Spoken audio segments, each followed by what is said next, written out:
Stick in the mud. The manager was as good as his word, Skarloey continued. I came home from the works with 6 wheels and a cab.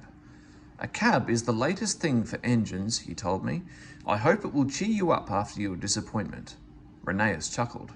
It cheered him too much, and those silly coaches made him worse. Such a handsome engine, they tittered. 6 wheels and a cab? So distinguished, my dears. It's a pleasure to see him. He soon got too big for his wheels. Skarloey smiled ruefully. I did too, he said. Go on, Rheneas.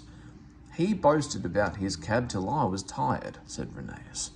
You should get one like me and be up to date, he would say. No thank you, you look like a snail with that house on your back. You don't go much faster either. Slow am I? Let me tell you. Who was late 3 times last week?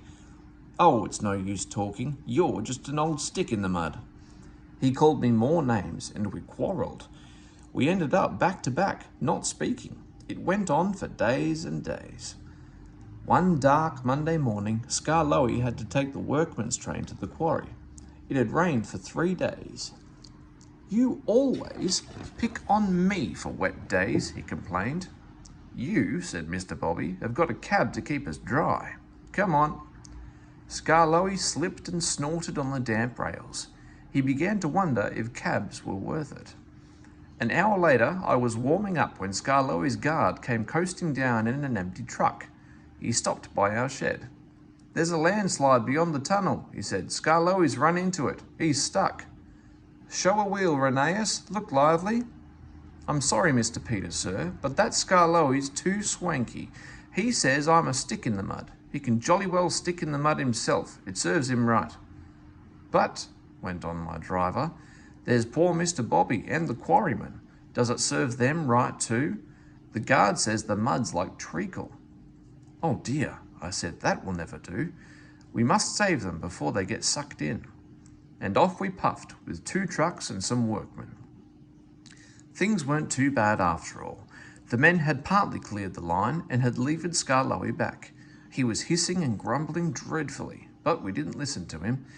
We cleared the rest of the line and I pushed Skarloey out of the way before taking the quarrymen to work. Mr. Bobby cleaned and oiled his wheels and motions so that when I returned with the coaches I could help him back to the shed. I'm sorry I was swanky, he said at last. Thank you for helping me. Not at all, I said, but I was still cross. Then Skarloey began to laugh. I'm the stick in the mud after all, he gurgled helplessly. Not you. I laughed too. I couldn't help it. He looked so funny. We were laughing when the cleaners came. We were still laughing when they left. Poor engines, they said, tapping their foreheads.